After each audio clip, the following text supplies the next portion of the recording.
En este primer tema dedicado a los alojamientos porcinos, veremos cómo se organiza y dimensiona una granja porcina manejada por lotes. En una granja, una de las bases del sistema de producción es la organización que se sigue en cuanto al manejo de las reproductoras. Caben dos modalidades de organización: paridera continua y paridera planificada.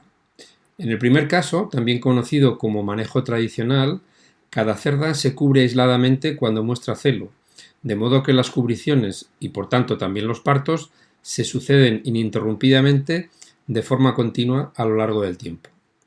En la paridera planificada, en cambio, los partos se programan de manera que se concentran en el tiempo los de cada grupo de cerdas o lotes, en que se subdivide el plantel de reproductoras.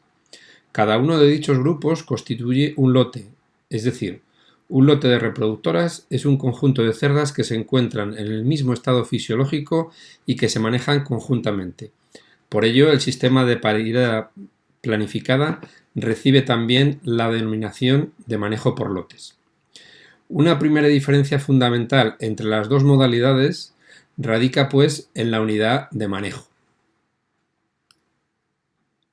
En la paridera continua, la unidad de manejo es la cerda, mientras que en la paridera planificada, la unidad de manejo es el lote o grupo de reproductoras en igual estado fisiológico.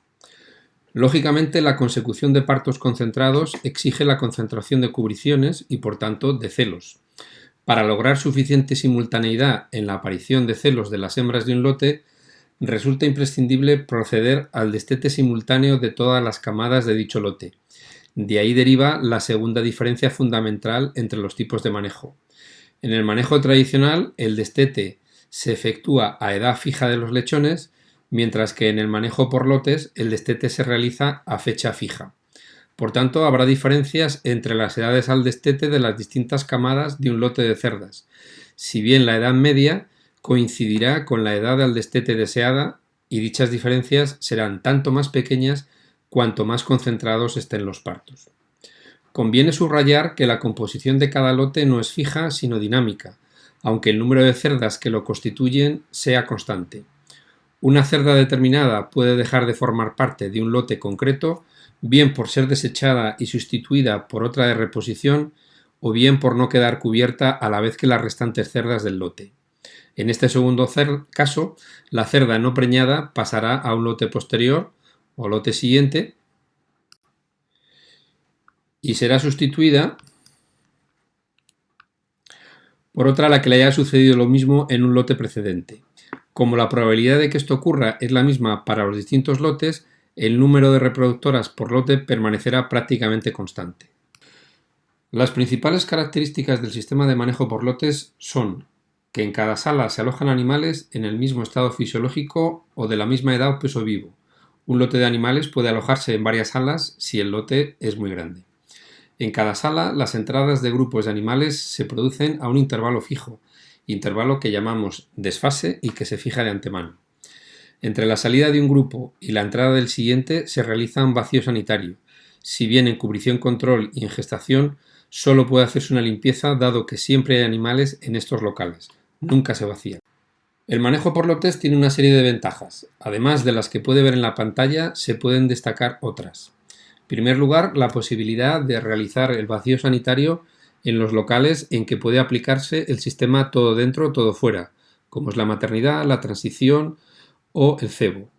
Si esto va acompañado de una separación completa en las salas de locales citados y de suficiente distancia entre los distintos tipos de locales, la situación sanitaria de los animales mejora notablemente, reduciéndose la posibilidad de contagio entre animales de edades diferentes, lo que conlleva menores costes veterinarios y mejora de los índices técnicos. En segundo lugar, un manejo más racional del ganado, al coincidir para los animales de un lote, en una fecha fija, operaciones como detección de celos, cubriciones, destetes, traslados, tratamientos. Y en tercer lugar, un mejor aprovechamiento de la inseminación artificial al concentrarse en las cubriciones. No obstante, el manejo por lotes también presenta ciertos inconvenientes. Además de los que figuran en la pantalla, hay otros, como por ejemplo, el aprovechamiento de la capacidad de los alojamientos es menor que en el sistema de paridera continua, como consecuencia del tiempo en que los locales permanecen desocupados en los periodos de vacío sanitario. En segundo lugar, si se realiza un destete precoz, a las 3 semanas de edad, y no se logra suficiente concentración de partos en las hembras de un lote, puede haber lechones destetados a edad muy temprana al ser necesario destetar a fecha fija, y por tanto quizá con peso insuficiente. La duración del ciclo o intervalo entre partos determinará también el ritmo reproductivo de las cerdas, siguiendo la ecuación que figura en la pantalla. El número de días del año entre la duración del ciclo o intervalo entre partos nos da el número de partos año que tendrá cada cerda. El número de lotes será función del ciclo de producción de la cerda y del intervalo entre dos lotes consecutivos que hemos llamado desfase. Recordemos que el ciclo de producción es el intervalo entre partos o entre dos destetes consecutivos de una cerda. Es decir, el intervalo entre partos es la suma del intervalo destete-cubrición más la duración de la lactancia más la duración de la gestación. El intervalo destete-cubrición y la duración de la gestación están más o menos predeterminados biológicamente, por lo que son bastante difíciles de modificar técnicamente.